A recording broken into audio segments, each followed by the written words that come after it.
Under leaden skies, hearses were seen arriving at Malbec metro station, where at least 20 people were killed. And for many in this city, the morning's daily commute looked like this. What with the bag searches and most trains cancelled, journeys which took 45 minutes were now taking 3 hours. But though Belgium is now on the highest state of alert, the Belgians are famously phlegmatic. Not frightened at all? No, no. Why is that? Because that's life. But a terrorist attack which kills... Yes, they can get everywhere. Next plan can be somewhere else, in a shop or I don't know where, so I want to live. And you're going to? And I'm going to live. The city's airport is now a crime scene, and we're told will remain closed tomorrow, though the King and Queen visited it today, laying a wreath near where at least 14 people, including 2 suicide bombers, were killed. As the full extent of the security failure here is beginning to emerge. One of the attackers had been deported from Turkey last July as a militant returning from Syria. The Belgians were told, and the Belgians had let him go. We informed the Belgian embassy with a diplomatic note about the deportation on July 14, 2015.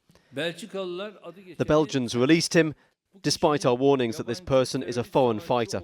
Belgium could not establish any links with terrorism.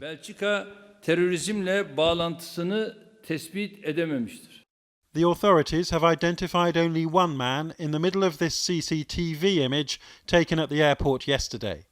Ibrahim El-Bakrawi detonated the first suicide bomb. He had been to jail for shooting at police during a robbery, but he skipped parole.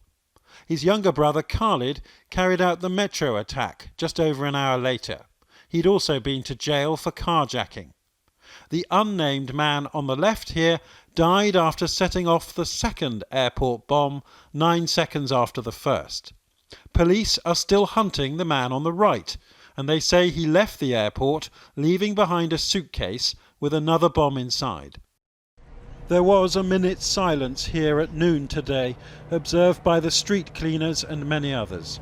But despite these displays of solidarity, this is a country which must assume that another attack is possible, because though one suspect is known to be at large, there may be more.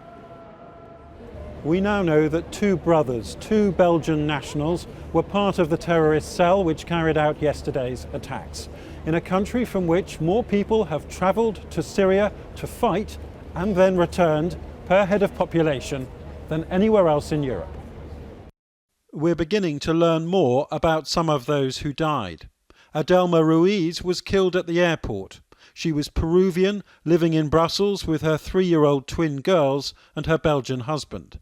They were heading to New York to visit her sister when the bombs went off. The twins had gone out to play. They survived, and her husband, who had followed them, was injured. Leopold Hecht was on the metro at Malbec. A student at the Saint-Louis University in Brussels, the rector there called the attacks barbaric, adding there are no words. And then there are the missing. Among them, David Dixon, British, from Hartlepool, who usually took the metro into work but may never have got there. And Justin and Stephanie Schultz, Americans living in Brussels. They had dropped off Stephanie's mother at the airport. She survived, but the couple haven't been heard from since. Masked police were seen searching one building in the city not far from the Eurostar terminal. And with at least 31 dead and 270 injured, this is a race against time in which the stakes could not be higher. And yet also a race with no finish line, no end to this kind of violence in sight.